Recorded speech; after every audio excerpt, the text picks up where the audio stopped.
Also a first for us, and there will be an interesting opportunity to listen to communities speak about their projects and to vote on best presentation and best call to action. So we hope you'll stay for us.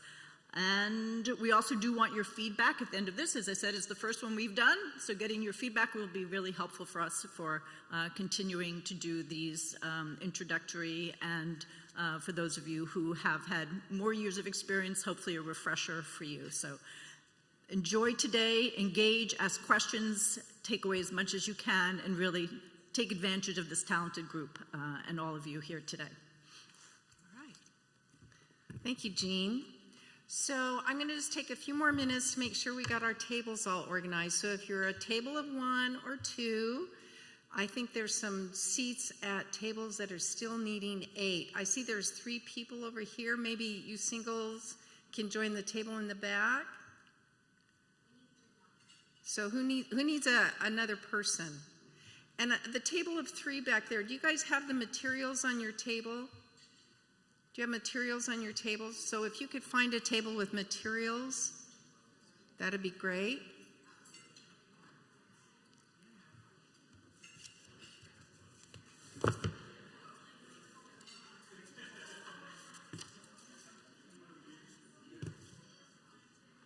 Okay.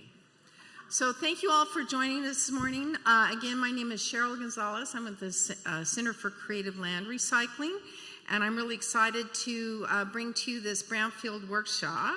Let me see if I can get this clicker working. How does it work? Does the clicker work? I don't know. How does it work? Where do I point it, like this? Okay. That's not working either. Oh!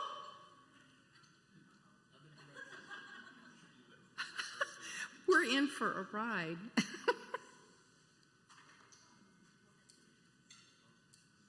Okay. So do I just hit this advance button? Here we go. All right, thank you. So this workshop, along with the conference, is being brought to you by the California Department of Toxic Substance Control of Brownfields, the EPA Office of Brownfields out of Region 9, and of course we have all of our sponsors without which their support we wouldn't be able to put this workshop together, or this conference together. So these are our different sponsors at different levels of support. And today's speakers, I'm really happy to present to you all of our speakers today. We have Devin Rainwater, who is also at the Center for Creative Land Recycling. Devin, are you out there somewhere? There she is. Sebastian Harrison, Stephanie Steinbrecher from EPA, Ignacio De Rip from Sinclair, Ontario Smith, is he here? Okay.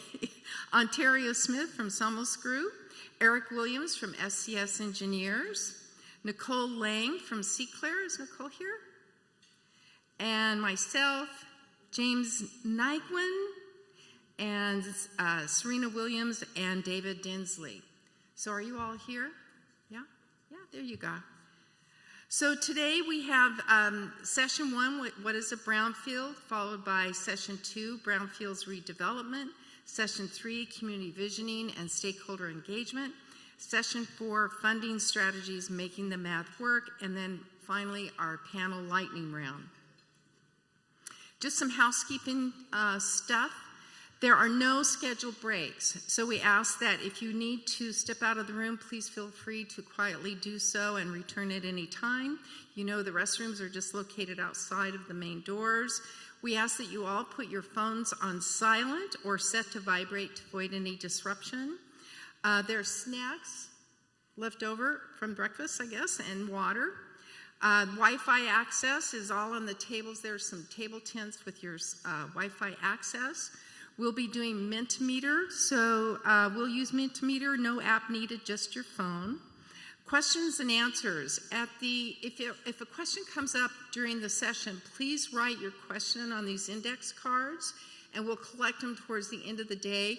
Write your question and to whom you would like the question to be answered by in terms of the speaker. So we'll collect those at the end of the workshop today and get the questions answered at that time. And we have workshop materials on all the tables, and we also have the roll call, what's your role in Brownfields? So all of you, if you haven't gotten your name tags on yet, have you all got your name tags? Who's playing what? Yeah?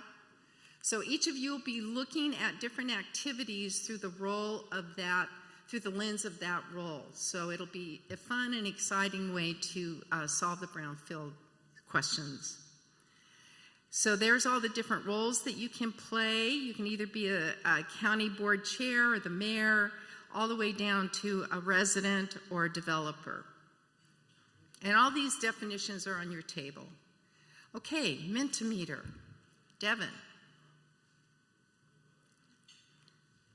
Our first activity. Okay, so we're going to try to get the Mentimeter up here. We haven't done this before with going back and forth. So we're going to try to do this interactive activity for you guys.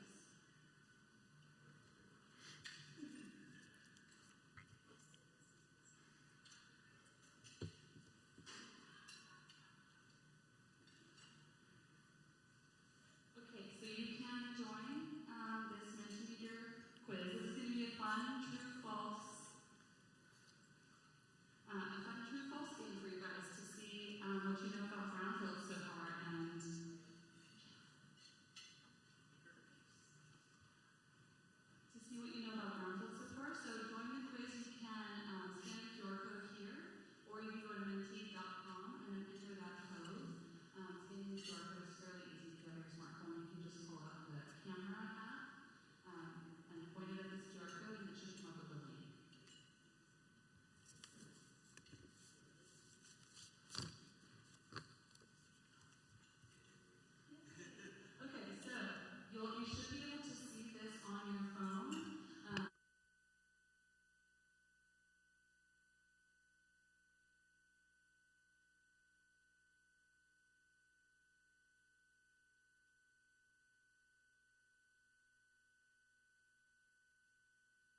All right, thank you, Devin. So we're going to begin with session 1, which is what is a brownfield identification and prioritization. I'd like to introduce Sebastian Harrison and Stephanie Steinpicker.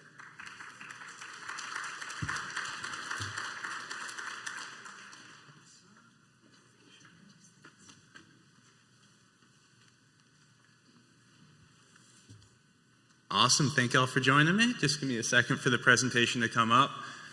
Really exciting to see how many newcomers to Brownfields we have, because really this is the perfect time. It can be, or it tends to be, a multi-year journey. So we always encourage people to start early, especially to think about the teams so that when difficulties come up with grants, with construction, or elsewise, you have a coalition to work through them and to build a proper strategy. Perfect. So I'm going to begin, again, just really reinforcing some of the similar things that Devin covered of what exactly a brownfield is, because it's simple, but it's nuanced, and really the message we're trying to give you is that, brownfield funding is there, and to use the definition that serves you and your communities. So a bit about me. My name's Sebastian. I've been with CALRC for about 4 years now as a consultant. Big part of my work has been supporting the ECRG, as well as encouraging people to think about sustainability and how we redevelop brownfields in line, with making more resilient communities. So before joining CALRC, I worked for about 7 years in the chemical industry in the remediation department, really looking at all types of sites of what do we have to do to keep people safe, and really what comes next. Because a cool thing I saw in my career is we used to just put fences around properties, and then those properties might sit unused for maybe decades, because the liability could sometimes just be too challenging for people to begin the journey. But then as the industry has become more sophisticated, we've had more tools, more experts, seeing those fences open and people building the teams to really think about what comes next. So just going to talk about what are brownfields again. Make the value case for brownfield regeneration so that you can, go back to your communities or your government and tell them why these initiatives matter. Talking about building a brownfield inventory, and it might sound like a fancy term, but really I think it's about understanding what you have. When you're looking at the different opportunities, having a list that you can reference with nice information, so that when a grant comes up, you're not digging, you're not having to ask 100 questions. You already have a starting point, and you can think about what are the sites that make sense and prioritize for your community. We're going to talk about approaches to redevelopment, but really this is just going to be a brief intro before Eric and before others, really go through some of the more detailed strategies for a site. And then lastly, Stephanie is going to cover some of the EPA grants and federal funding, which I know is, we saw very exciting because it can make brownfield redevelopment possible. Many times these properties can be underwater, is the expression they use, which means to clean up the contamination might cost more than the value of the property, which can sometimes mean the community's stuck with it, right? So it can really be those fundings or those outside sources that make brownfield redevelopment possible and allow sites to, serve the communities and, the site owners. How's my volume, by the way? Can we go a little bit softer?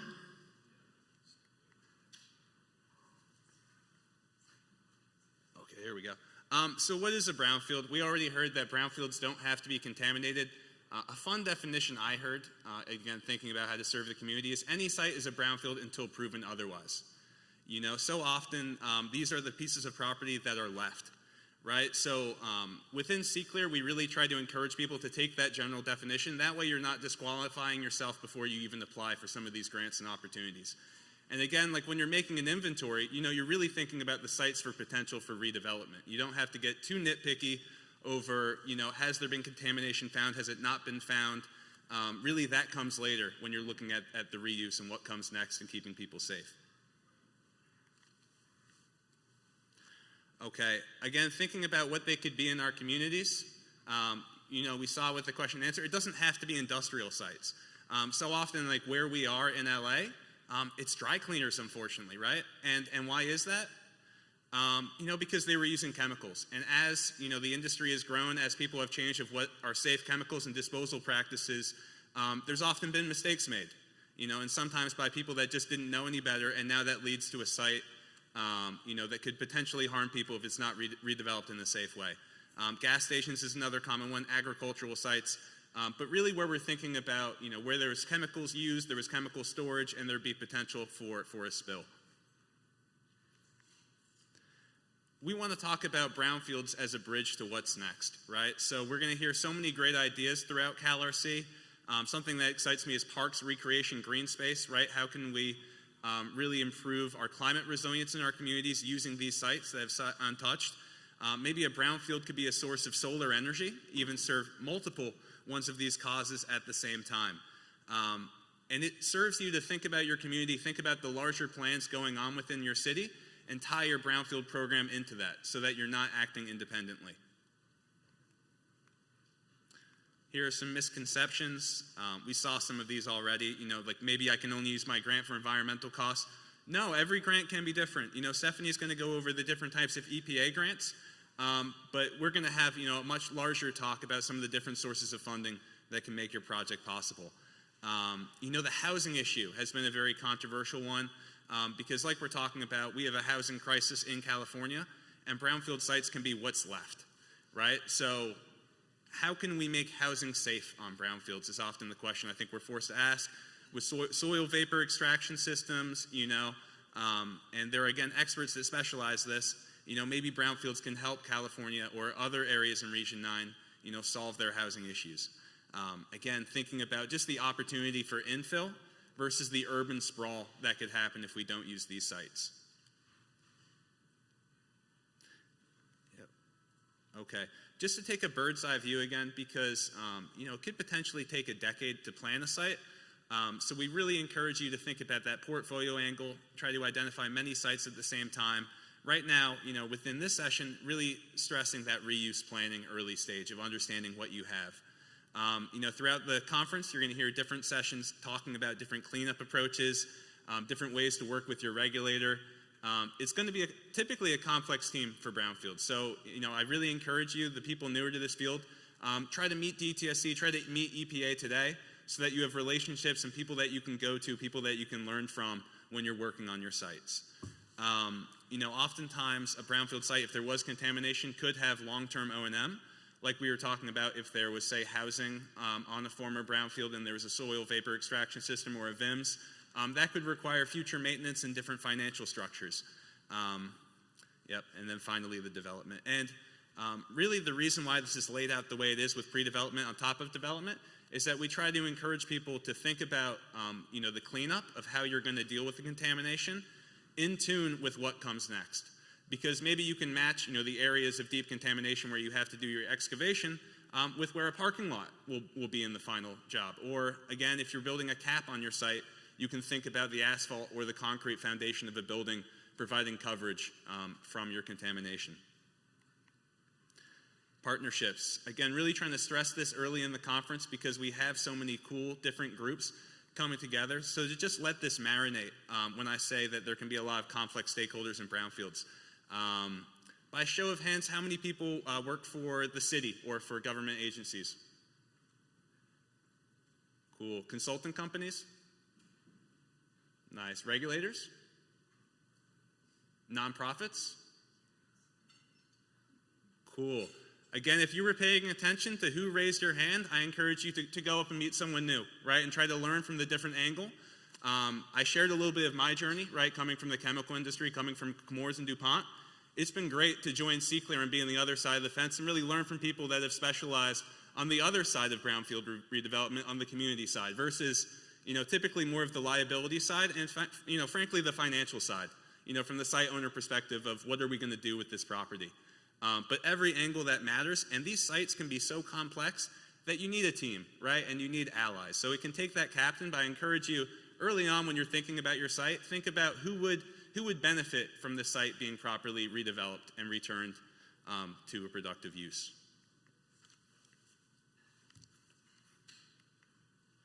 Okay, why to redevelop brownfields? I feel like this is fairly obvious, but sometimes we have to state the obvious when we're trying to build momentum in our programs because the sites are there.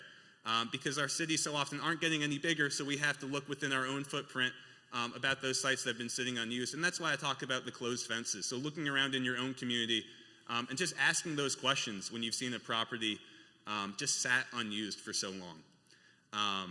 Because of the ability to leverage funds, like we said, you can tap into EPA funding that we're going to cover, Strategic Growth Council funding, maybe DTSC funding, and just being able to use those other sources of money can be a huge windfall in making these projects possible. And the potential, like we said, the bridge to what's next. These sites are often leftover contaminated scars from industrial practices. How do we help this community move forward? And as we redevelop these brownfields, just to speak of the economics as we're building this team, I recently went to the Gowanus Canal project in New York City, where they redeveloped the green space and the open space, and you can just feel in the area just everything. The stores are doing better, the surrounding properties are doing better, and you think about that property value and investment returns just for the whole community and for the city and for the tax base. And again, thinking about the jobs, thinking about, within the Northgate project in Linwood, creating a supermarket. Again, all of these different end uses that could help your community, move forward successfully. The environmental, for dealing with contamination, just being able to take away that health and that risk.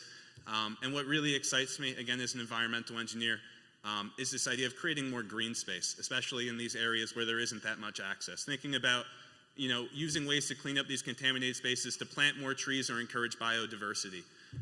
And we have another session tomorrow on coastal resilience, where we're going to explore how they use brownfields to create sponge parks, so that when there's a huge storm event, that water can be treated with natural plants versus going directly into the sewers and stressing, the wastewater treatment.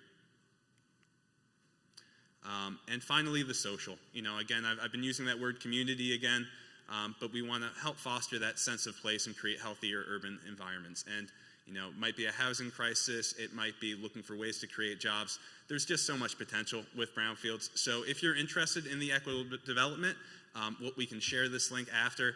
But I think brownfields do a great job of creating these win-win scenarios. And that's why I tried to outline it from the economic, the environmental, and the social.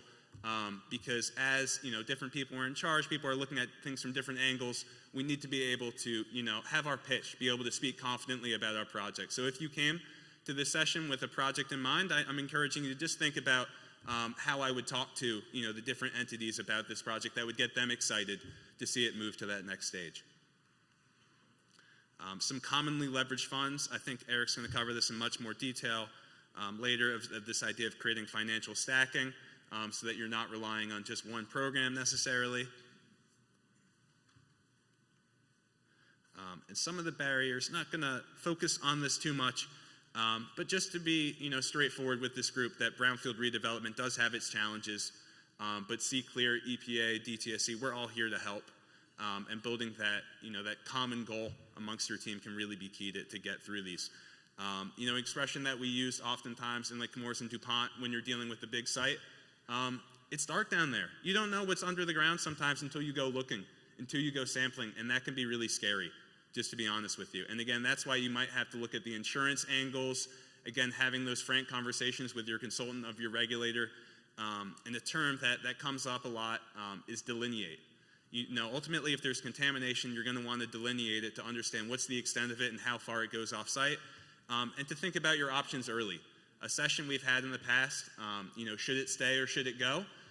Is there a way that we can deal with the contamination on place with maybe chemical or biological processes, or do we have to, do a dig and haul type approach where that soil has to be taken off? Roadmap, again, just want to start with,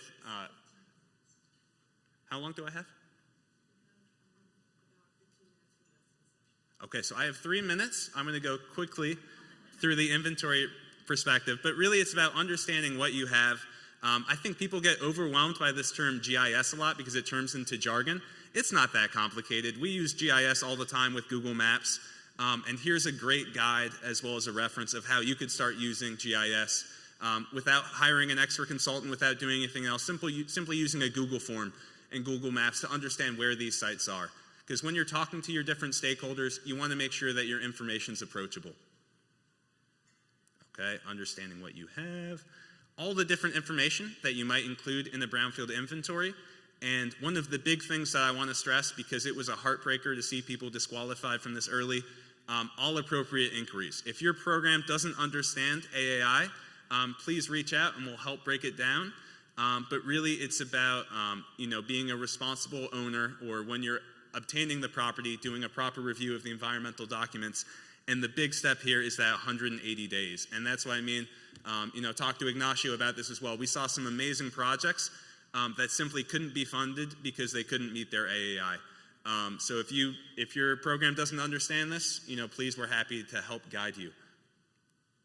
Site eligibility, Stephanie can cover this. Again, an example of GIS. Spreadsheets are intimidating, I think, and kind of boring. It's great to see a map of your community to really understand where the potential is. And when you're talking to a developer, when you're talking to potential solar, isn't this such a better way to share the information? And so this is a fancier ArcGIS version, but again, just want to say that you could create something very similar using that groundwork guide using Google Maps. Yep, makes it way easier to understand lots of properties. And if you need help implementing a brownfield inventory or want to understand GIS in any more detail, please just reach out to CALRC. And when you're looking at these sites, we're going to go through this exercise in a little bit of just understanding which sites first, right? So we have the inventory. How do we move forward from there? So I think that fun exercise to make it a little bit more real. But we like to encourage people to think about property fact sheets again, to think frankly about advertising it, about what would attract someone to this site, and think about those advantages of using infill versus developing a future site. And so thank you all for listening. I hope I didn't go over too badly. I'm going to now hand it over to Stephanie to talk a little bit about the EPA opportunities.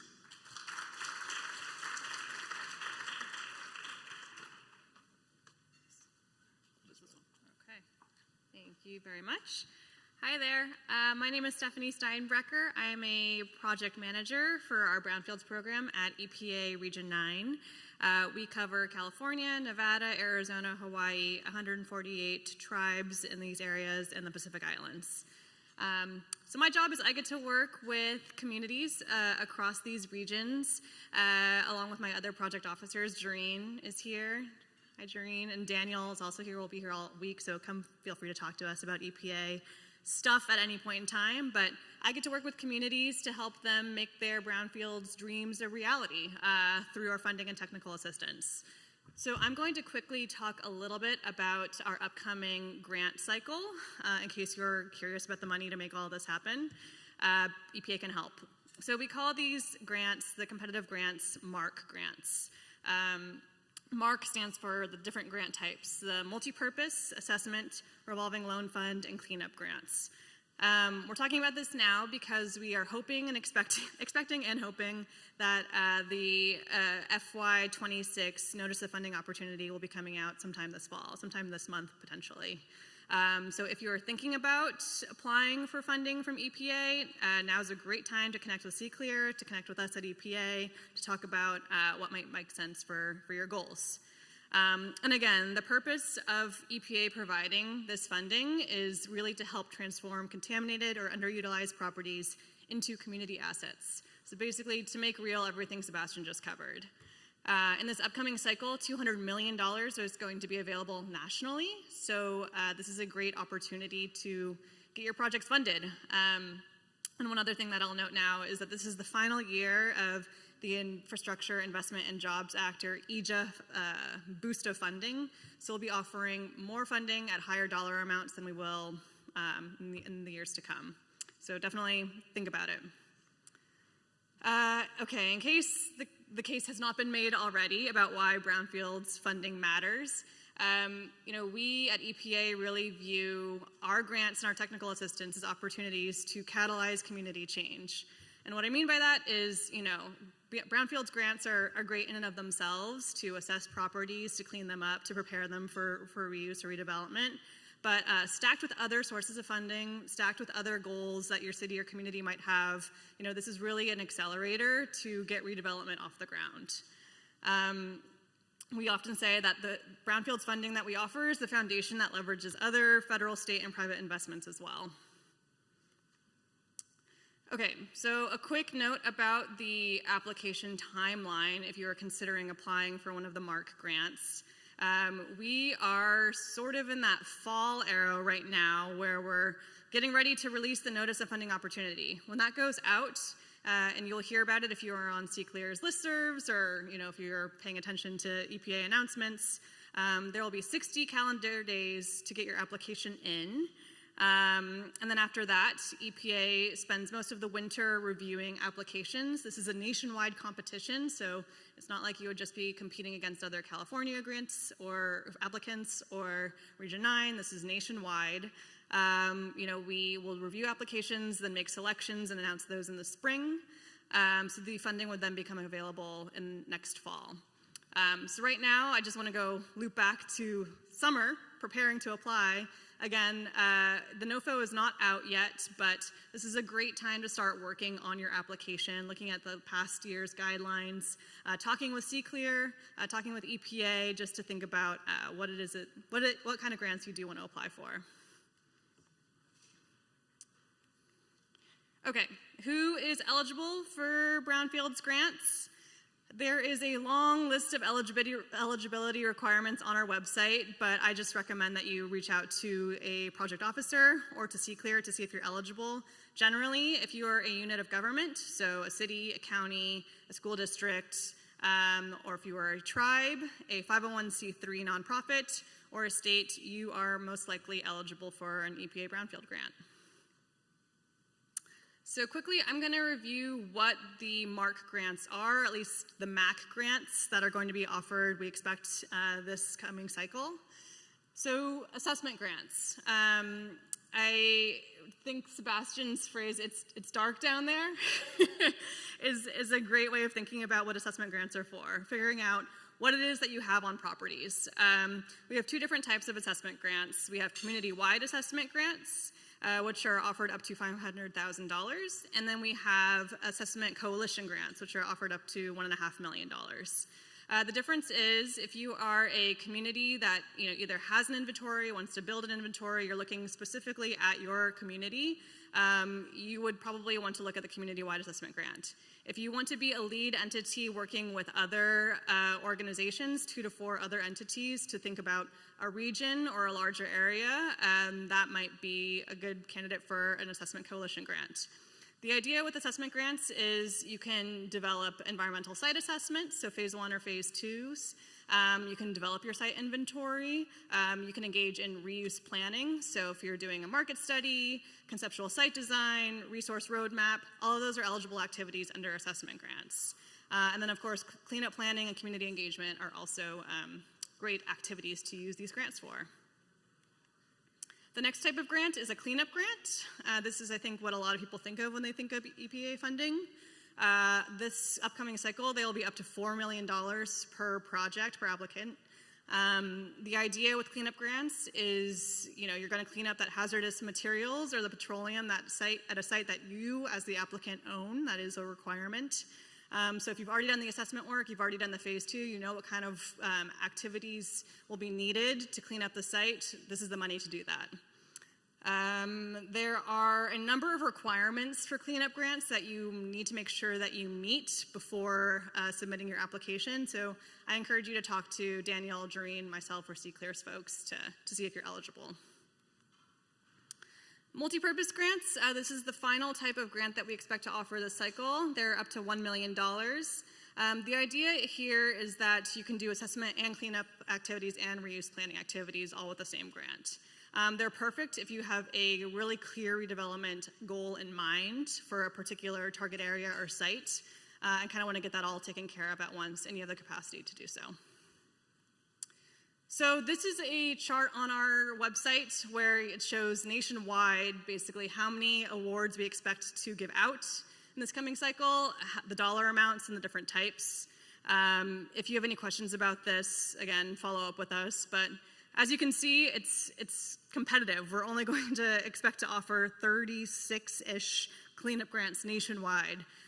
So I highly encourage you to tap into CALRC's resources to get application support if you're applying for one of those grants. Just a quick plug for other things that EPA does besides just offer you money if you apply. We offer another grant type that we're not giving out this year is revolving loan fund grants. The idea here is, we provide loans and subgrants, or you as an RLF recipient would provide loans and subgrants to entities in your community. But we also offer technical assistance. So, if you have a site in mind and you're interested in figuring out, hey, what's going on there? We think it might be contaminated. We're not sure. We want to prime it for redevelopment, but you don't have the capacity to manage a grant. Reach out to us about our targeted brownfields assessment program. EPA does have an ability to do phase 1 and phase 2 work on behalf of entities that don't have a grant. We also have a different type of grant. It's called our job training grants. The NOFO is out and applications are due September 26th. So this is for basically entities that provide workforce training and development for people who want to do brownfields work in their community. So think OSHA training, HAZWOPER training. This is really great from an economic and local workforce development standpoint. And then our final grant type is 128A. This is for state and tribal response programs. So talk to your state agency about these kinds of grants and how you can access those resources. Okay, and this is my last slide. Basically, EPA's hopes for you all over the course of this session and this conference. Thinking about how our funding, leveraging that can help you realize your goals is really why we're here.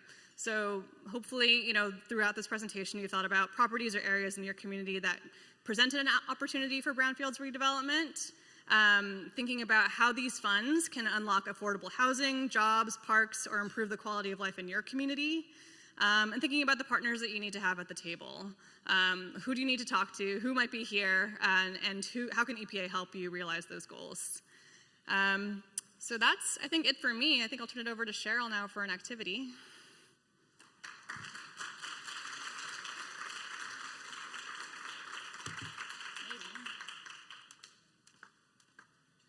All right, so while Sebastian is going up to the podium to introduce our next speakers, I'd just like to remind you all that if you have questions and you want it to be answered by a particular speaker, just go ahead and write your question on the card and to whom you would like the question to be posed. We'll collect those. And also, just for your information, all these materials are going to be available to you after the conference. So take notes, of course, but just know that the PowerPoints will be all available to you. And this is the best time to talk to your EPA representatives, because once those NOFOs are dropped, they can't really answer all the questions you might have. They can answer some, but not all. So this is a good time to ask them questions. Okay. Awesome. Thank you, Cheryl. It is my pleasure to bring up our next speakers, Ignacio De Ritt with CALRC and Ontario Smith, who are going to talk us through the brownfield redevelopment process.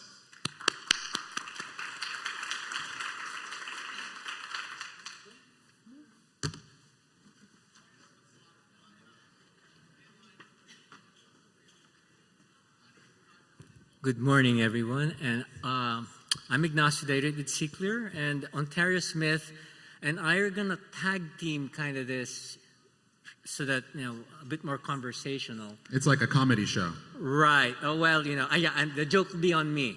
But so you heard from Stephanie about some funds that are available, and from Sebastian what other funds are leveraged when you're doing brownfields. You kind of know what brownfields are now, but what next? I mean, Sebastian showed you what possible reuses there are on brownfields, and Ontario and I are going to discuss, talk about, well, for what? What is the process to get from what you think is a brownfield to a reuse site? Sebastian told you it takes a while to get there. Sometimes these projects from scratch take 5 years, 10 years, 15. But sometimes you have an EPA grant, a cleanup grant, where people have everything figured out, and it takes 1 year. And you are in different stages of this journey, and we're going to try to help you figure out, okay, where am I? Where am I on this horizon here? So you can figure out what's next and who you have to deal with, who you have to work with to get your projects going. I would also move the slide forward. I would also say Ignacio and I are different. He's a technical expert here and a practitioner. So you're going to hear two different perspectives, right? One from a person who is focused on providing the scientific and technical knowledge to move a project forward, and someone who's involved in the fights, right? Who's focused on trying to navigate all of the other stuff. And that, I think, is the balance of this conversation, is a really strong technical background and one that has to navigate everything else that happens in a development project. So this is one of the maps or illustrations, don't have to memorize it. This is EPA's view of what a brownfield roadmap looks like on the regulatory and cleanup sense. Don't get too hung up on this. This is just for illustration, because actually you saw an illustration earlier from Sebastian where he had a kind of a different map here.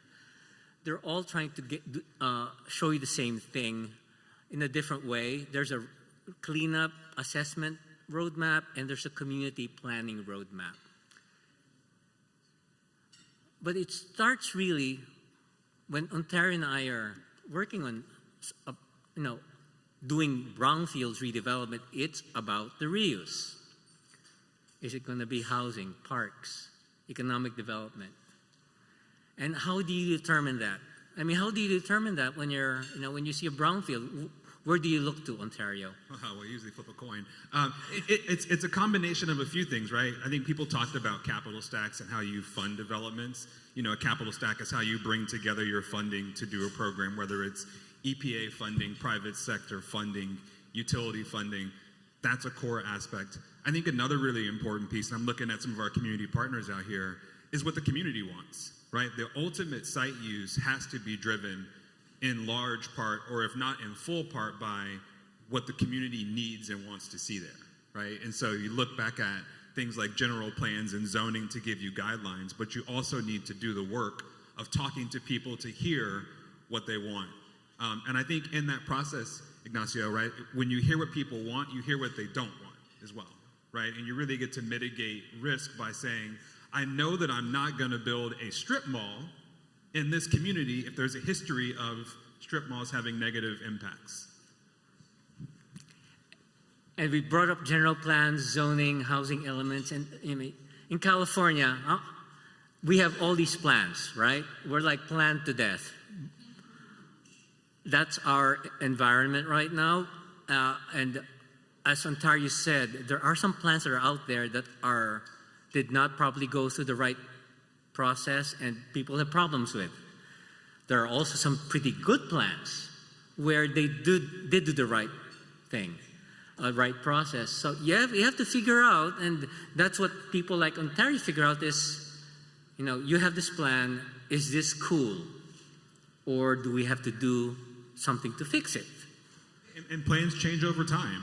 Like, I think that's the story of this conference in a lot of ways, is that if you're doing the work right, you're refreshing your plan on a frequent basis so that when technologies change or the climate changes or the funding environment changes, your development project or your plan reflects that. And so why are we talking about these plans in the first place? We're talking about brownfields, aren't we? But brownfields are what we reuse in order to achieve those plans. Now I got a question. So of those local, the government folks here, can you just raise your hand up again? Okay. How many do housing? How many do public works? How many do parks? Economic development. How many deal with your city council? They got to wear different hats, don't they? I got some staff here, so I'm looking around to see who we need to talk to. Because I think Ignacio, in each project, for me, a good project does all of those things. It addresses a community's infrastructure needs. It addresses a community's workforce and housing needs, its economic development needs. And I think kind of more intangibly, since I run a planning firm, like a sense of place, right? Like you're using the brownfields to build the communities of the future. And that cannot be understated in the process. Great. So Ontario and I basically gave you where'd you go? Wake up. Yep. Slides are gone? Oh.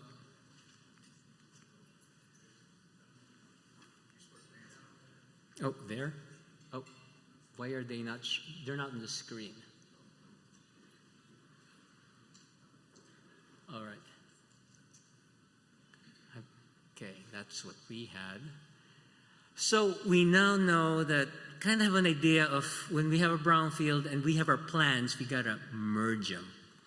But not so fast, because Sebastian said the three magic letters, actually two, AAI, all appropriate inquiry. Not so fast, he's telling you. On these brownfields, once you start touching them, you got to be careful now as to, once you have your sites, you're matching them to the reuse. Now that's where the due diligence comes in. And we're not going to do a full-bore AAI Phase 1 presentation here, but basically, before you purchase a site, if you don't own it yet, or if you're working with a developer, whether it's a for-profit developer or someone who's going to build a park or affordable housing, you got to do your Phase 1. Your planning departments or the planning department of the community probably will need one for their CEQA analysis. And there are, again, very technical. That's where you need your environmental consultants. And if you're just starting off on this journey, I mean, there are many consultants out there. If you're shy, talk to CClear, ask Sebastian, and we can just kind of clue you in what these Phase 1s and these acronyms mean so that you get off to the running start when you're working with environmental consultants. And so the AAI, All Appropriate Inquiry, is a particular type of Phase 1 which is conducted before a property transaction is finalized. So an AAI Phase 1 can't be more than 180 days old. Again, I don't want to get into the weeds, but if you're going to do a transaction, make sure before you sign the dotted line of the deed, you have an AAI that is less than 180 days old. Ontario, have you ever had an experience where someone did not have a valid AAI? We have lots, and they are generally exposed to a lot of risk related to environmental conditions without an AAI, right? So as you step into a transaction, having that AAI also makes you financeable. You typically are not going to be financeable if you don't have all the right documents. If it's okay to add one more thought on that, not only the report, the date on the report has to be less than 6 months old, but the information that you gather, there's several trigger dates in the report that will knock you out of compliance if you're out of those dates. And for that reason, go over to the consultants. We're going to the AAI 101 here, but that's essentially the crux here is that at CClear, we've seen so many potential applicants fail, not be able to apply for Stephanie's money because they did not do the AAI properly. So we don't want that to happen. School of Hard Knocks, I have too many knocks on my head. Yeah, and I think for our community partners too, it's a reminder that the process of brownfield redevelopment is full of process, right? And so the transition from community advocacy to being a developer means you need to kind of switch your lens and follow all of those steps so that you can do the things that need to be done to make the change you want to see. All right. So we will not belabor that point anymore. Do your AAI and ask your consultants or CClear. Staying out of trouble, part 2. Phase 2s and risk assessments. Now, I'm sure, how many people have actually heard the term Phase 2? Okay, pretty good. How about fate and transport analysis? Come on, Sebastian, give me a doozy about, other studies that come up with a phase 2 type situation. We got to understand the exposure pathways, risk mitigation, and there will be so many acronyms your head will spin. Exactly. So essentially what we're saying here is when we're doing, after your phase 1 and you figure out you have to do more analysis, that's a phase 2. And that phase 2 can be made up of so many different studies. There's sampling that's done. If they find contaminants, they have to figure out, is it appropriate for the reuse? Now, the reuse goes back to what the community wants. If the community wants jobs, that's one risk profile. If they want housing or a park, that's a different risk profile. So what's clean for one is not clean for the other. I think that's a great example. We have some case studies here, but one of the big things that we see as practitioners is you come to a project, you look at the site, you say, oh, this is 30 acres, it's going to be a great multimodal shipping hub. And the community says, we'd love for it to be affordable housing. And the site in your program don't match, right? And that phase 2, the phase 1 and phase 2 data help you tell a story to your stakeholders about what can and what should go there using actual data. Because for context, many of these brownfield sites are sites where there's a legacy of what I would call negative community impact. I'm sort of being gentle here. And so you go into that conversation being the avatar of all that happened before you got there, right? And that's a really difficult place to be with community stakeholders who are not scientific experts. And actually, I'm going kind of sideways here, but the messenger is not the bad guy. And many times the messenger is CALRC, city staff. And I think the community has to understand that everyone's just trying to keep everyone safe and do it the right way. But yes, so I'm a practitioner here. We can do more, right? Like part of our role is to go into the communities and not just communicate the science, but to help people truly understand, right? And to contextualize risk profiles and things that make sense to communities. At our firm, when we put out community-facing information, we put it out at a 6th to 8th grade level. Why is that? People are really busy. They have a hard time understanding technical jargon. They don't know dense non-aqueous phase liquid from, coal ash, but they do know the impacts on people. And so I think it's really important to not forget what ultimately the goal is of redevelopment, which is to, help people. And just the words that are on the slide, that takes a lot of communication to the community. Sometimes it's hard to tell them we can't have, or it's going to take longer or more expensive to get to where we want to go because, just the science, we have to evaluate the science, make sure it's safe for everyone and we can afford it. And so those are just a bunch of terms I just put out there. That's just the beginning of what kinds of things you hear about when people are talking phase 2. So I think that's part of the education is let people know that phase 2 is a lot of phases. And it'll take a while to get to the phase 2 to the actual cleanup, which I hope I can get to. Oh, Ontario and I kind of got into this is how clean is clean. There are different levels of clean depending on the use. There's interim clean and there's final clean. And, sometimes you have to keep track of if it's being clean because sometimes there's contaminants coming in from off-site. So I would also say, again, practitioner here, clean is a scientific thing, but it's also a qualitative thing. And so clean depends on your community. And I would just say, to our city partners, how clean would you want a site to be if it were adjacent to your child's school? That is the perspective that a lot of our stakeholders bring into the discussions. And we are leading with technical information saying, well, based on, blah, blah, blah, blah, blah, the human health risk is 0.001. But to that person, they can look and find the 0.001, right? So I think it's important to ground feasibility and to ground clean and to ground these sort of technical terms in the kind of more squishy terms. And Okay, well, I'm an economist by trade, right, so. yeah. Oh, very quick, Chris. You know what? We're gonna hold questions. Okay, we're going to hold, yeah.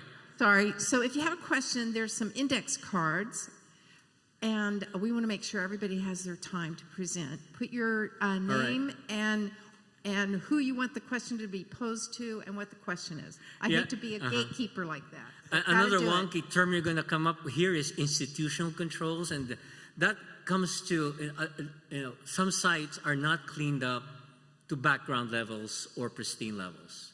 And many times that's okay because it's going to be a parking lot or something else, commercial. There's going to be a building over it. But we have to remember that if we leave stuff behind, we know it's there. Because 50 years from now, someone's going to go digging there and we're all history. So that's where the institutional controls comes in. And the challenge there is the institution might not be there anymore. And I would just also say, who is the institution? Right. And I'm going to try to be careful about how I phrase this. Even institutions that you believe have the ability to stick around for a long time and be responsible actors, that can change, right? And that's a really important piece of institutional controls is those controls are longitudinal. They have to continue in perpetuity in some ways. Not perpetuity, but as long as that risk presents itself. So again, these are just a few words in the slide, but they have huge implications. It means that unless you have a pristine site, you're going to have to keep watching it. And even if it's even cleaned up all the way, a building might have gone and put in some chemicals that in 50 years might be deemed unsafe. People didn't know about PFAS how many years ago? Now it's the most dangerous thing next to vapor intrusion. So again, we have to keep aware of the environment and the industry because things change. How are we doing on time? So once we figure out how clean is clean, then we actually start the process of cleaning up a site. Ontario, how do you feel about voluntary cleanup agreements? Are you asking me as a... Well, for our clients, we like VCAs, right? Voluntary cleanup agreements reflect, I think, the desire to do the right thing, right? They contextually put our clients in a position to be successful. Right, and this is where, I should preface this. Voluntary cleanup agreement is you know you have to clean up. You go to the regulatory agency and you figure out, okay, I have to clean up to X, Y, and Z, but I want some certainty in the process of this cleanup going through with the regulatory agency. And you are navigating with that regulatory agency all of the other considerations, right? It's technical, it's feasibility, it's political. And that to me is, I think, the value of that VCA is that communication process. Good point. Sometimes voluntary cleanup agreements delve into the political side, which, makes things a little muddy and complicated. And so that's just part of the practice. Other things to stay out of trouble, you can purchase insurance. There are different kinds of insurance. I won't go into a lot of that. You're going to develop cleanup plans. There are different names for these cleanup plans. They're on the screen. Then you actually do the field work. Do you do stuff? Do you do things in situ, like whether it's injecting or phytoremediation, or do you dig stuff up? Do you pump out the water?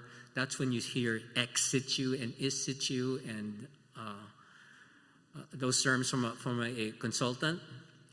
And then if you left stuff behind, or if there's stuff maybe coming into your site that you have to control, there's O&M.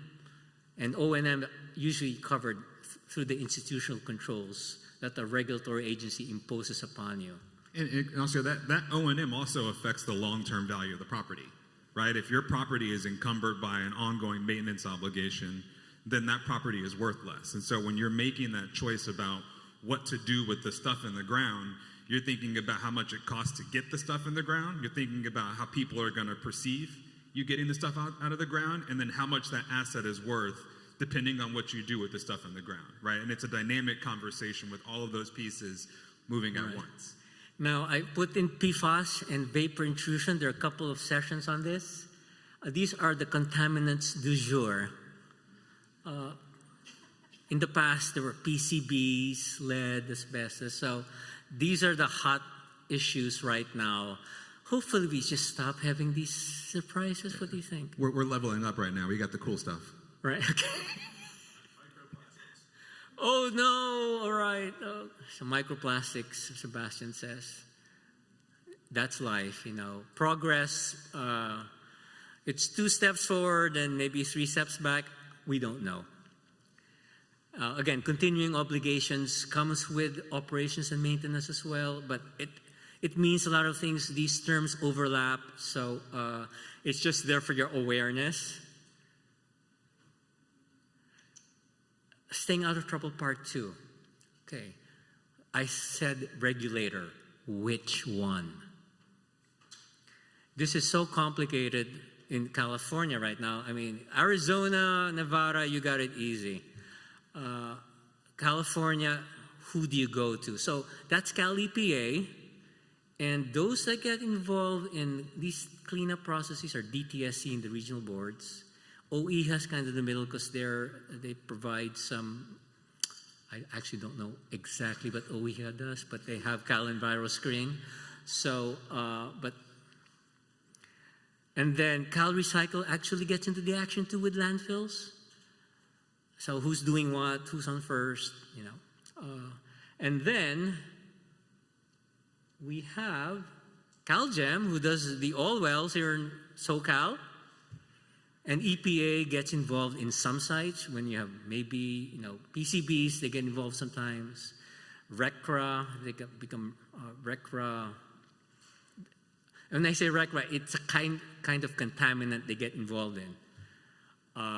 And then you have joining the party, AB 304. Okay, so who has a dart? Who has a dart? Who is our regulatory agency? And sometimes 2 or 3 of them get involved. So just to let you know that CCLEAR will try to help you navigate this process, but we actually help right now. There are like 3 or 4 sessions on regulatory oversight in this conference. So if you anticipate this being an issue for your site, go there and help the solution, because it's actually holding up housing right now and some other reuse objectives of the state. Anything to add? I think for our local government partners, like we see our role as also educating local government, as to the impacts of their actions. Like I think the local regulators often have fewer resources, and so you're forced to do that same kind of education and socialization process with those regulators as you are with your community stakeholders, right? And so if you're a developer, you can do it grudgingly and move slowly, or you can do it willingly and probably move faster, right? And so our entire pitch is willing community, willing stakeholder, willing government engagement will get us the best process, and then we try to fix the process long term after we do our work. Yeah, and actually, the process is, the people who work in these agencies are actually really good at what they do. They're good scientists and they mean well. When a lot of people are really good at what they do and mean well, we know what happens. Nothing gets done because it's not perfect enough for them. And no one is there to be the referee. What referee do you go to when you need kind of one agency to play good with the other? We usually lose our money when that happens. And so there's no bad guy here. But we're in this conference to figure out the right solution. We want our environment clean from now into the future. We want housing now. We're not getting housing.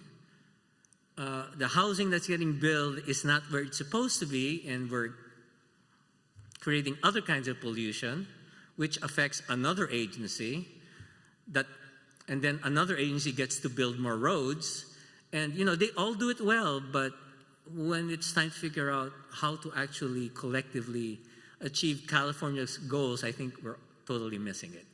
That's CALRC's editorial. So anyway. Staying out of trouble part 2, there are different types of agreements as well. And these are actually the content of the sessions that are coming. I think there's one this afternoon and one tomorrow. So please go there if you want help inform the solution. You're the folks who are trying to get stuff built, and we're trying to help them make their decisions easier and how our actual state government can help facilitate that. And of course, CEQA is always omnipresent. All our projects have CEQA. Legislature is kind of fixed CEQA for housing and actually other uses. And actually legislatures also help with land use. So maybe regulatory oversight is probably, hopefully, the last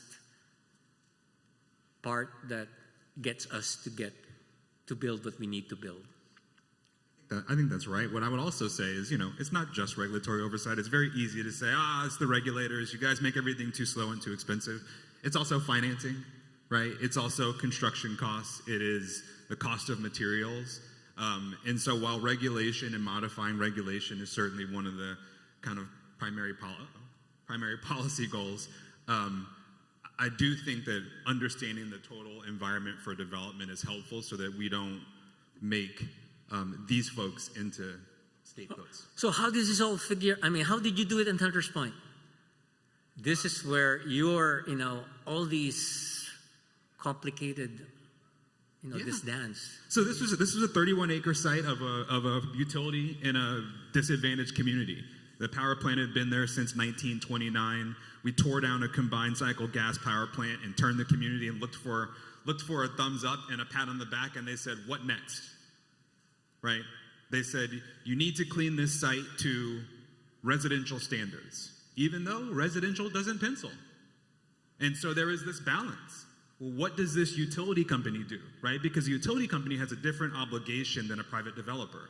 So this CPUC jurisdictional utility company went and remediated to residential standards.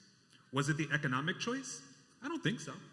But it was the right policy choice because this company has an obligation to the public trust, right? They also went and did a community programming session for a number of years where they put people to work.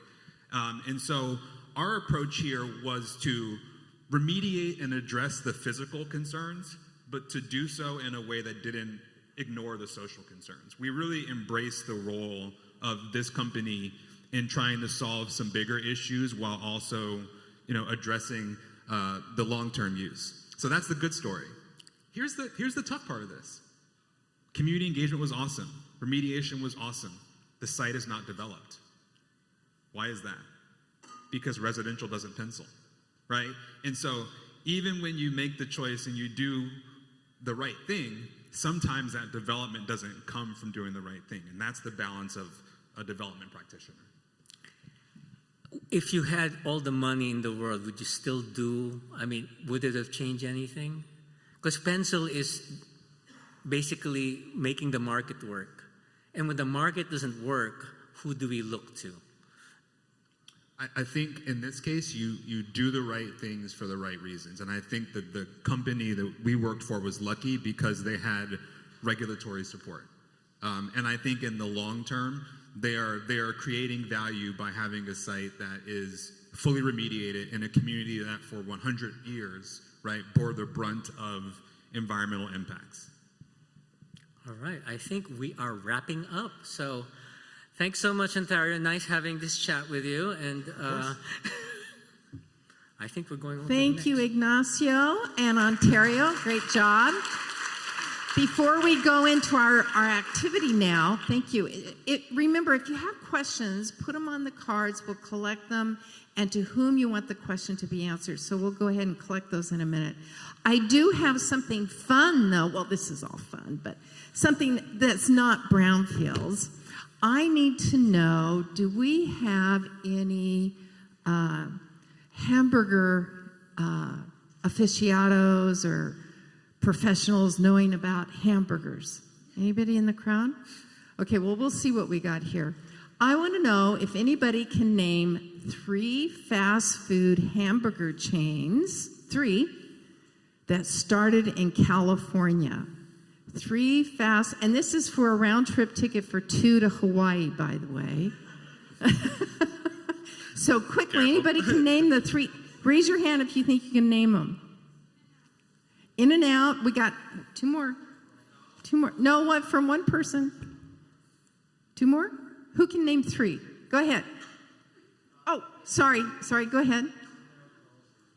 He got it. In and Out, Carl's, and McDonald's. So thank you for that stellar answer. And for that, here's your prize. And the tickets are in there somewhere. I don't know. Sebastian. Awesome. Thank you, Cheryl. Okay, we want to make the brownfield inventory and prioritization more real for everyone by engaging in a little bit of theater. So I hope now everyone has their roles. As you're reading through these different sites, I'm really encouraging you to think about your perspective from that view from the community. And so the goal is to build consensus to get one score down amongst the table. If you really need a tiebreaker, maybe look towards the mayor. But really, the basic idea, you have the prioritization exercise on your tables, the list of different sites. You know, we're thinking about the EPA grant, you know, what's coming down the pipeline.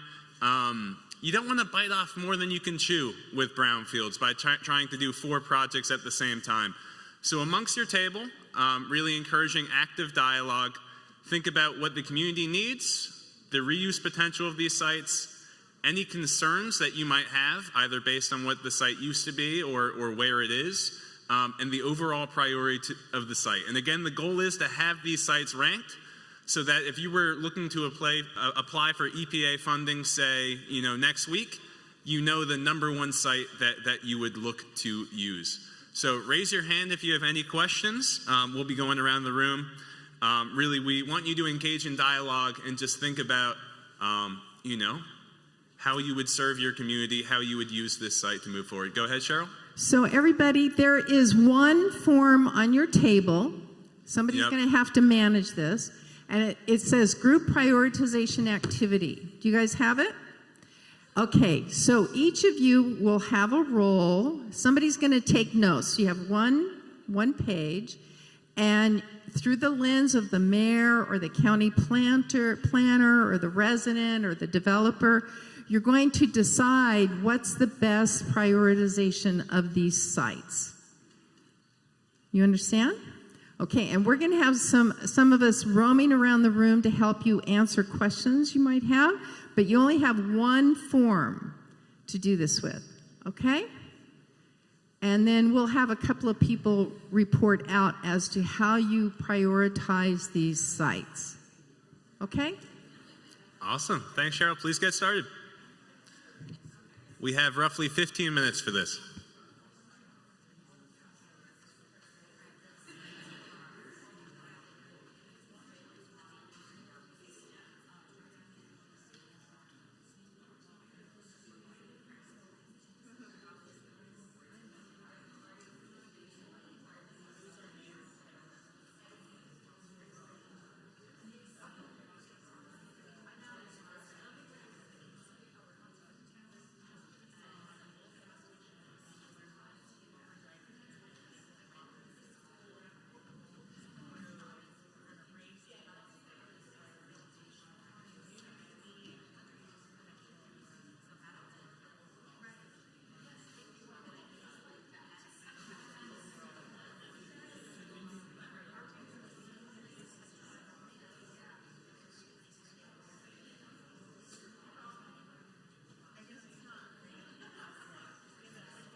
You know, it might be hard to assign a number for each and one. Don't be afraid to put numbers on the paper and start prioritizing and then revisit later.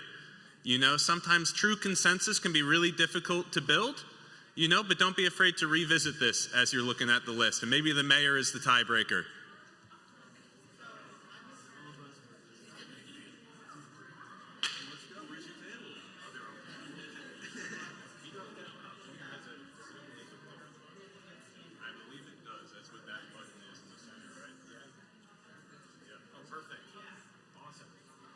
Hey, we got that.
Great. Just letting folks know that we're roughly halfway through the activity. So if you haven't begun ranking the properties, please start now. You know, if that opportunity came up, what's the site you would think about within your jurisdiction or district?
Okay, please try to start wrapping up if you haven't already with assigning the final numbers and trying to just get a big final 4.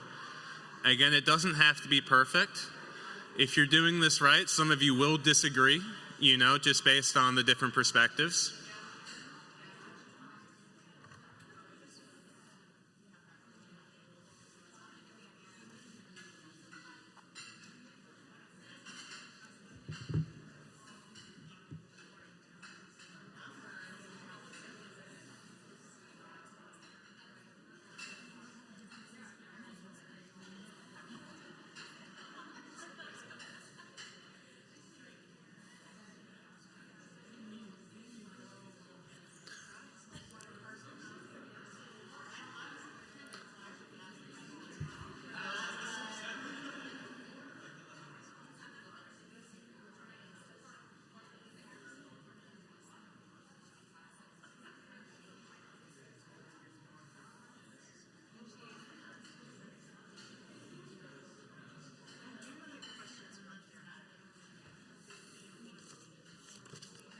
Oh.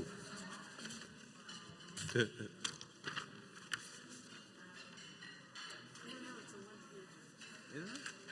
But it's full? Okay.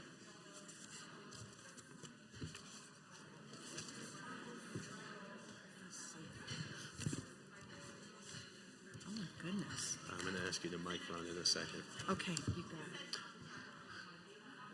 Awesome. So we're finishing up now.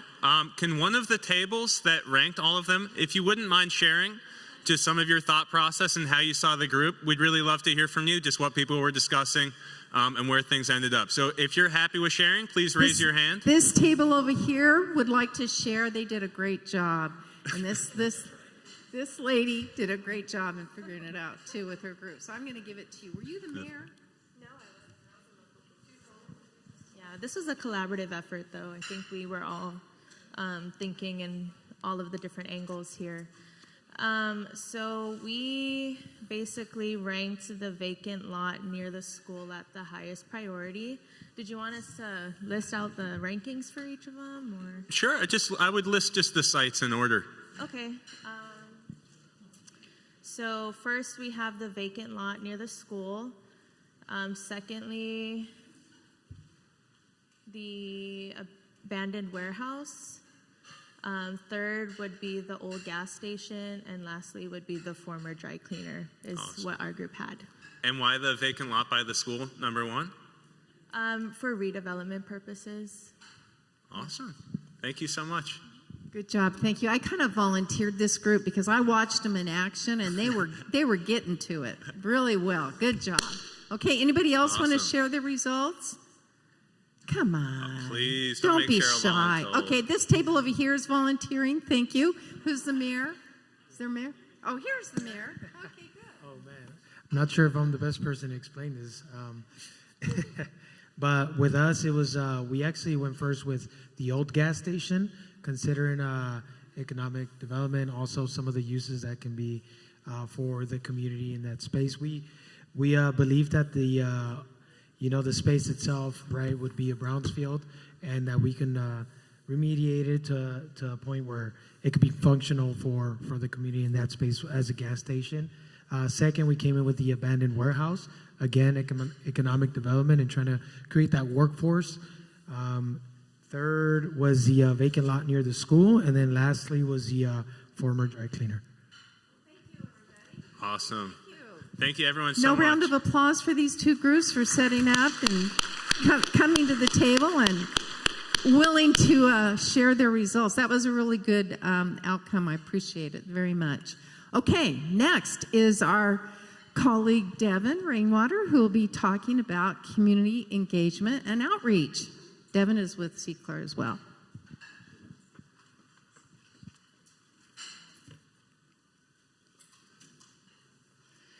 Hi, everybody. I told you you'd be hearing from me again, so here I am. Happy to be here. And I'm super excited to talk about this. Community engagement is my favorite part of my job. I work as a program manager at CALRC, and I also work a lot on our projects where we work with communities that are at various stages during the Brownfields process. They want to have community visioning meetings. So that's our program called Vision to Action, where we meet with the communities and I work closely with them to develop community engagement plans. So I'm going to take you through some principles of engagement, as well as some ways to be strategic about engagement, and also how to put together a community engagement plan.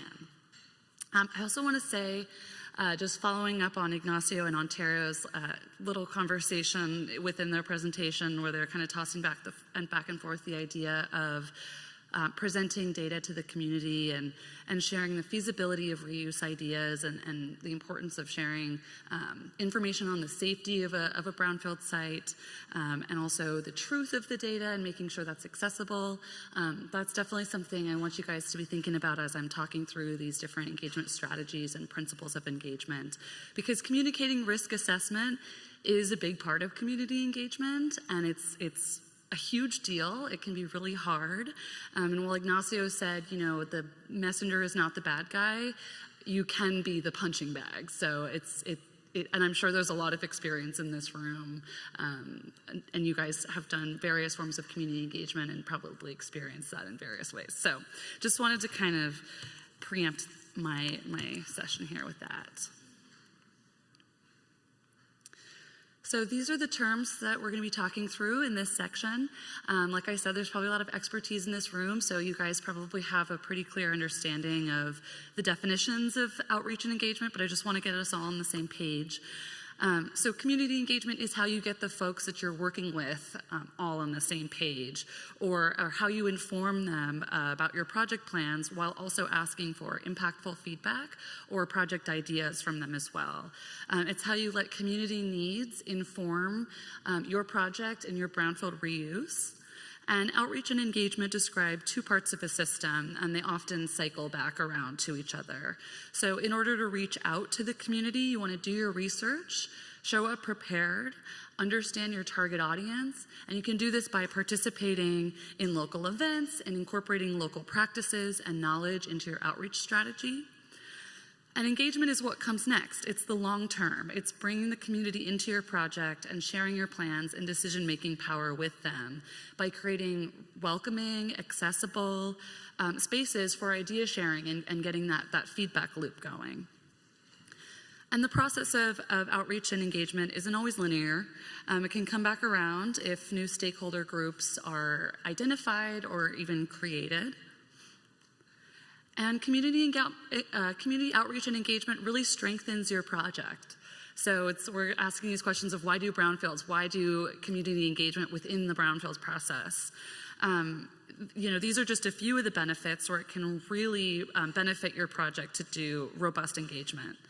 If you involve the community early on in activities like site reuse visioning, you'll meet much less pushback later on than if you hadn't, which will save on costs for your project, and it'll lead to a much more sustainable project or reuse that the community will welcome and take care of.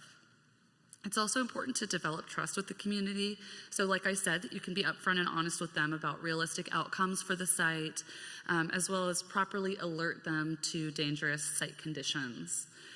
Both before cleanup, during cleanup, and also during construction, if that's where your project is headed. So community engagement efforts, like it says here, will also improve your grant applications. So like Stephanie went through the different offerings from EPA, assessment grants, cleanup grants, multi-purpose grants, state tribal 128 grants. We didn't talk about that, but those exist as well, and occasionally revolving loan funds as well. So all EPA grants require some level of community engagement to be done as part of your project process. Some of these requirements need to be presented in your actual application for these grants. And some, you also have to show sufficient progress in your grant after 18 months. Part of that evaluation will include community engagement progress. So community engagement requirements in brownfield cleanups can be more specific and more robust. So you want to submit a community involvement plan to EPA. You also need to notify your community about your ABCA, Analysis of Brownfield Cleanup Alternatives, which comes after the AAI that Ignacio and Ontario went over. And you also need to, there can be a lot of these requirements. So you can work with your tab provider, CClear, or talk to a project officer about these requirements. For example, another requirement is your community must be notified of your cleanup project at least 14 days before you even submit your grant application to EPA. So there's requirements before you apply and also as you're managing your grant. There's also a lot of challenges in brownfields work and also community engagement work. Like I said, there's the risk of becoming a punching bag. There's also the risk of people not even coming to your meeting to treat you as a punching bag. There's different challenges that we can face when putting together a community engagement plan, as well as actually following through with those engagement goals. So for example, like I said, there can be a challenge with accessibility. You want to make sure that your meeting location is physically accessible. If you're doing online, you want to make sure folks have access to technology. You have to navigate challenging schedules. Childcare needs always a big one. And like I said, technology barriers. So I also want to say, because there's challenges, because it can be a lot of work, effective engagement is strategic engagement. So it's an incredible tool. Community engagement is wonderful. It can benefit your project in so many ways. And I also want to emphasize that it is best when used strategically. There's part of the project process where you may not need to conduct complete robust engagement. And there are parts where it is required and your project will falter without it. So you can always be asking yourselves these questions. Who am I reaching? Who do I need to reach? When do I need to reach out or conduct engagement? And what does effective, successful engagement look like for my project? What are my actual goals from engagement? You want to go in with all of those things answered in some capacity. That's a big part of the community engagement plan. So we can talk about some features of strategic and effective engagement. So here's some principles of effective engagement. Which strengthens your community engagement plan when you approach your community with these principles in mind. So you want to share leadership and decision-making power with the folks that you're working with your target area. You want to learn and acknowledge their community history. Like I said, when you're preparing for reaching out, you want to have an understanding of what has existed there before you entered the community, if you are coming in as a consultant, or before you started working with the city or whatever it is. You want to recognize and value local knowledge. The residents, the business owners, the folks that are in the community, they are the knowledge holders. So you can look to them for understanding data about their community. And you want to meet people where they are. This can be physically, mentally, emotionally. And you also want to build intentional partnerships, and you can use each of these principles to do that, to build intentional and strategic partnerships to reach all of the folks in your target area. Another aspect of strategic and effective engagement, you can utilize this tool, participant support costs. This can be great for getting folks to your meetings, so that can always be a big challenge. So participant support costs are funds that can be used to compensate community members for their time and expertise, help them with travel or other needs. These can be in the form of gift cards, grocery vouchers, gas vouchers, things like that. And they can also be a budget item under your EPA grant. So you can also work with your tab provider to learn more about participant support costs. And there's a lot of text on this slide, but I wanted to do that to show you how many examples there are of participant support costs and how many different ways you can use them. So here's just a few of these examples that can be used for childcare, travel costs, registration fees, stipends, to really emphasize to the community that their expertise and their time is worth a lot to you and your project. You can also access the power of engaging your elected officials. You can work with your city council members and your representatives in addition to the residents in your target area, and these folks can be really a major catalyst to your project progress and success. You can invite them to groundbreaking celebrations, ribbon cuttings, and share success stories with them. And you can tell them about your wins, about the value of technical assistance and grants, and this will also help to reinforce the understanding of the importance of brownfields in your community and to your community members. And the same goes for engaging local media outlets. So that can be another way to not only get the word out about your community meeting that's upcoming, but also emphasize the importance of brownfields funding and community engagement in your work. Okay, so how can we do community engagement for our brownfields projects? Like I said, you make a plan. So this is all kind of some context, some ideas for getting started with the plan. But here are some components of an outreach plan. So this is actually the strategy that I use when I'm working on community engagement plans in my work with CALRC and doing those vision to action community vision meetings. And so I think about, I work with the community to say, okay, let's frame the issue. What's our purpose? What are our project goals? What do we want to get out of this community engagement or this reuse visioning meeting? You want to assess your organizational capacity as well as identify the team that's going to be your engagement team. So how much engagement can we feasibly do that can still be effective? And you also want to identify the stakeholders that you're reaching out to and understand your community profile. Who is the community that you're reaching out to? This can be a confounding question that you want to get through early on. You want to identify any barriers to engagement and determine outreach strategies that can address those specific barriers that can be specific for your community. And then you want to develop a timeline for your plan that makes sense with all of the above, with your capacity, your stakeholders, and then you can launch that plan. So we're going to go through each of these steps in more detail as well. And you guys can be kind of thinking about, your role with your name tags. And maybe your role in this plan, as well as if you have any projects on your mind, you can kind of be thinking through those as a hypothetical community engagement plan. So like I said, step one is thinking about your issue, your purpose, and identifying your goals. So what issue does your brownfield project aim to address? You could even think of it in terms of community benefit. What are the 3 goals you have for your project in terms of community benefit? Because that's going to be also feed into the messaging and how you talk about your project with your community.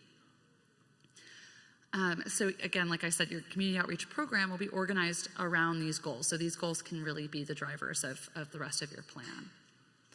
Then you want to go into creating your team, identifying your project stakeholders, so who's going to be impacted by your project, and who can tell you the story of their community, as well as guide the success of this project. You can identify some community champions, or some residents that are especially impassioned, local business owners, and then you can gather your team. You can identify who is actually has the capacity and who's best equipped to fairly represent and reach the stakeholders that are identified.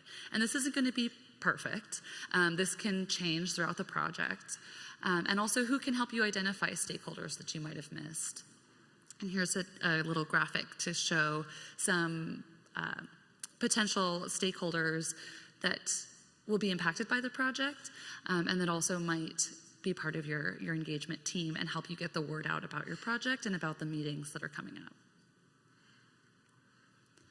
And then you want to build your community profile. So you want to assess what do you know about your project area in your city or town, and who do you want to reach? So thinking about who's the community, who's the target audience.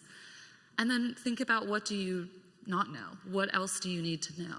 And then identify tools that will help you find that information. So here's some data tools that are examples of tools that you can use to identify information about your community, demographics information, and also you can review local strategic plans, climate mitigation plans, talk to folks in your community, and more. And there's a link here. I know that you can't access it right now, but CCLR has a data platforms guide for different data tools to use to understand more about your community and your community profile.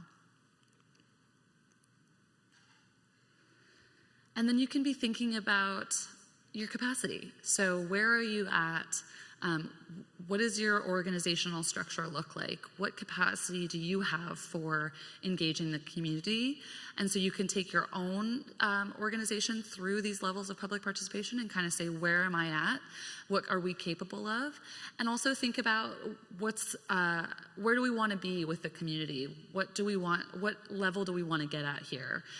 If you start from the beginning and you're at the inform stage, that's that letting them know about dangerous site conditions, or letting them know about that you're going to apply to an EPA cleanup grant, and sharing the ABCO with them. But if you move up from that initial inform level where you're just telling them, you can go to consult, where you're asking for feedback after sharing them your project ideas.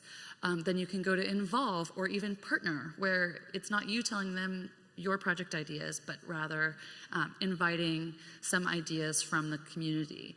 And I see some folks from Hawaii who have a really good example of this kind of strategy. So definitely join that session tomorrow. So there's lots of great examples of excellent community engagement. And then you can even get to the final step, nurture and reinforce. So you're really empowering, partnering, involving the community, and having a lasting, trusting relationship with them, where they have a seat at the table, and it leads to the most sustainable projects. Then step 5, so you want to think about some possible barriers and strategies to address those barriers. So after you've developed your community profile, you can determine what obstacles might prevent you from reaching all of those residents. So you can think about, okay, what are my top 3 barriers that are going to prevent maximum resident participation? This could be, like I mentioned before, technology access, childcare needs. It could be just the time of day that the meeting is held. You can know your community best, and you've been working with the folks that live there, getting information from them to best understand the challenges that they might be facing. And then you can address those barriers. You can come up with strategies that could be different outreach tools or a different location for the meeting to maximize resident participation.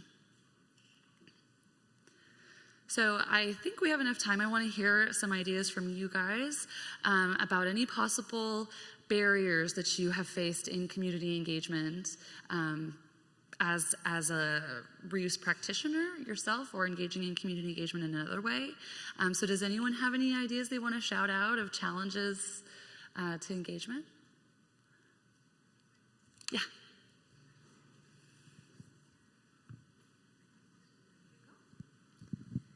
So I really appreciated that graph, or the visual you had, the blue table with like what are your outcomes and all that stuff. So we had a community-wide assessment grant in 2017, and it was really my first push into public outreach and of this flavor. And what I did that worked really well, that since 2017 isn't working as well anymore, is I scheduled quarterly meetings with interested parties.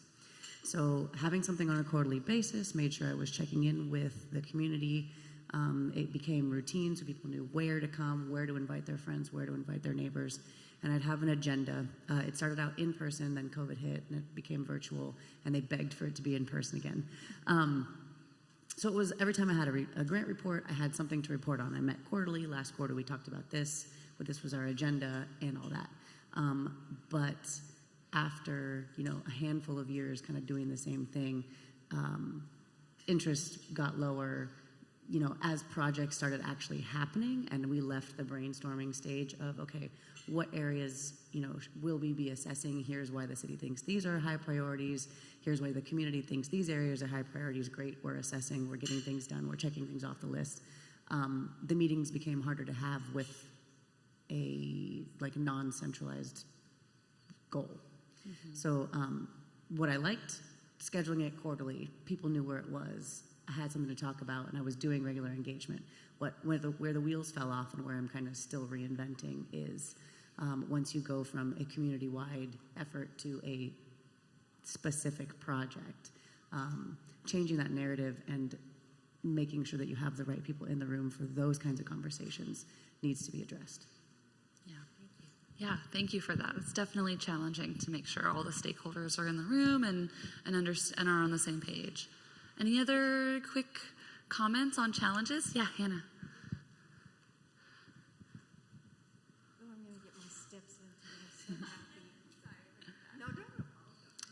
I guess for us, as we're just starting this process, is the word brownfields. It just is not very interesting. It's a little confusing. You can try to explain it kind of at the first, here's a flyer, here's a one-pager, come and learn more. But it's hard to get people in the room in the beginning.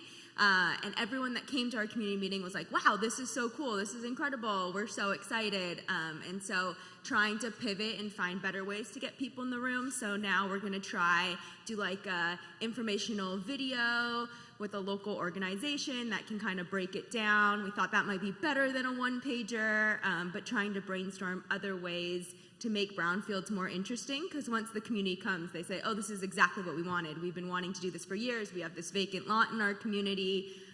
We think it would be perfect. But just getting them in the room, because the word brownfields isn't that sexy, has been a little bit of a challenge. So trying to pivot on that. That's a really interesting point, to have the term brownfield be a barrier.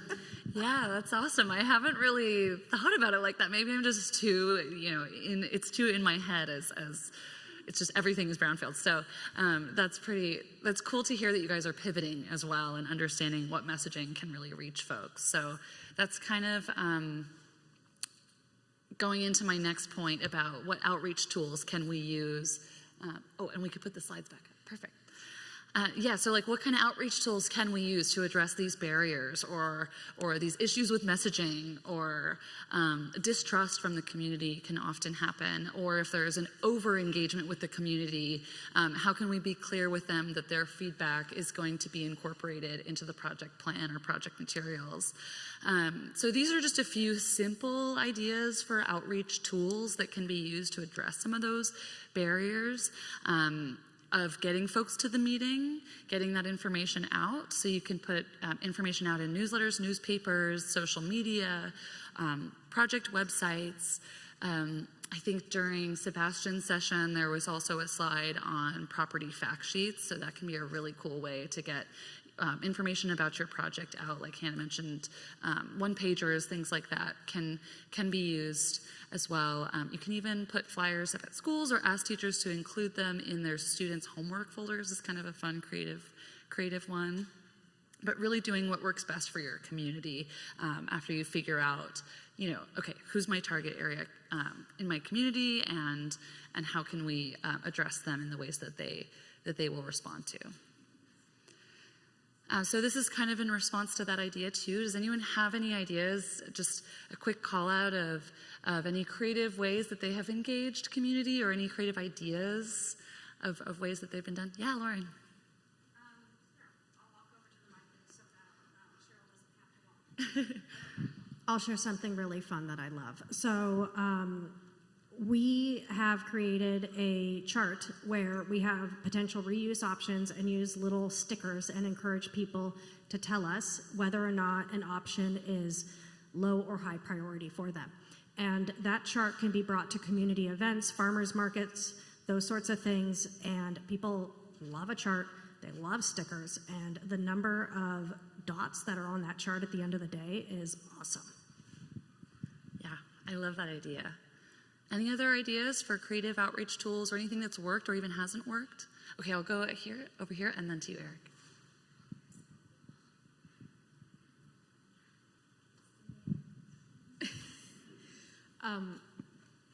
To be honest, we've found that the neighborhood councils don't have a lot of attendance, and so we go to more festive events in the community, and then we have rocks that we have like little markers that you can color on, and that we've found gets people to stay a little longer. If their children are coloring, then you can have a conversation with the adult about, so like, you know, going to these festive events and then having something festive at the table so that people want to talk about this, because I think the complex nature of these projects, it feels unapproachable to people. So that's one way that you make it more approachable. And then, you know, in our case, we're building a park, so maybe someday we can use those rocks and place them on the site.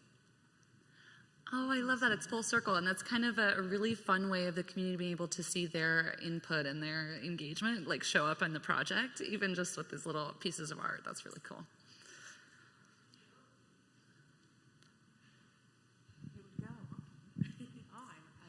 Hi, my name is Grace. I work for a city, and so what we've decided for our sites that we have that are vacant is reprogramming the space. So right now we have a farmer's market on that space. Luckily, we're able to use that site, and having people come to that site and actually have fun there and have some sort of programming, event space, entertainment has made people rethink what that space could be used for.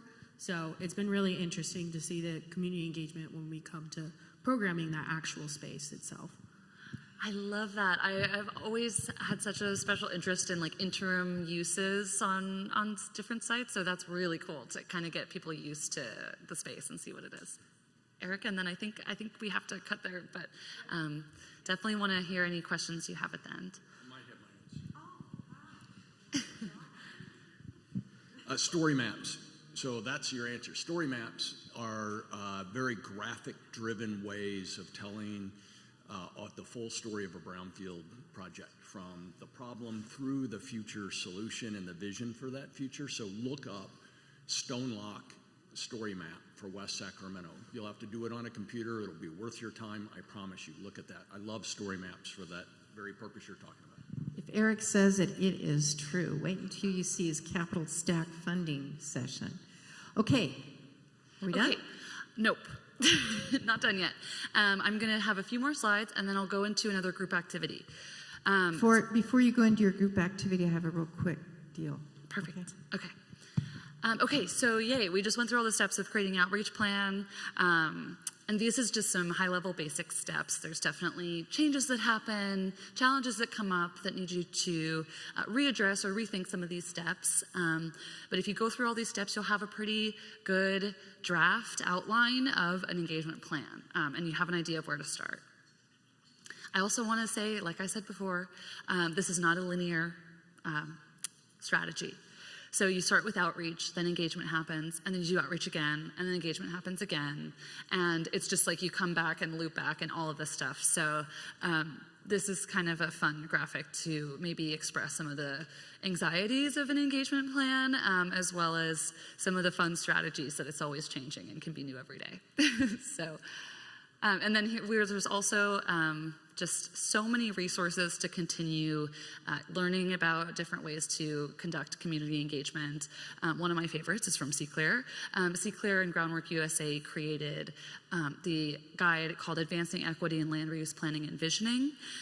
So you can access that on our resources page of our website, as well as a bunch of other resources on community engagement. So that's it from me, and then I'll pass it to Cheryl. But you want to just stay up there? Yes. Okay, so we're going to have another activity, but before we, dive into another brownfield activity, I thought we'd do something more California-oriented again, so put your thinking caps on. And this, again, is for another round-trip ticket for 2 to Tahiti this time.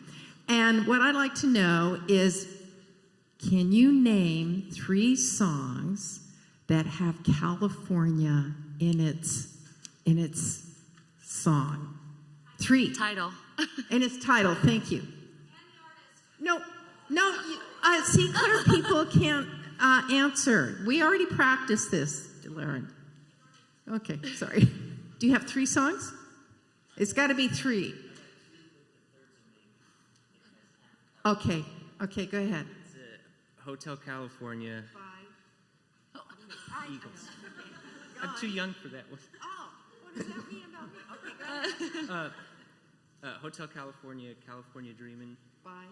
Oh, gosh. Mamas and the papas. I'm sorry. Doing bad on this one. And then the only other one is the Californication from Red Hot Chili Peppers. Oh, you got it. That All counts. right. Thank you so much. What's your name? My name is Jeffrey. Jeffrey, good job. Okay. I'll give him his prize and you go ahead and get started with your next activity. Sounds good. Thank you, Cheryl. Okay, so we're going to have a group activity, and this is where you can use most of the papers that are on your table. So you have a case study on your table. Here, I'll go to the instructions. You have the case study on your table. It's either an urban case study or a rural case study. Some of you have double-sided pages with both, so you can pick whichever one looks more interesting to you. So read through the case study with your group, review your role. So you also have a description of all the roles on the table that are related to the name tags that you're wearing. And then there's a worksheet on the table as well. So you can go through each of the questions on the worksheet as it relates to the case study. And remember to use the lens of the role that you have on your name tag to answer those questions and have a discussion. So the main point of this is to discuss with your group using this worksheet as a guide. And then we'll have some time for a group share out as well.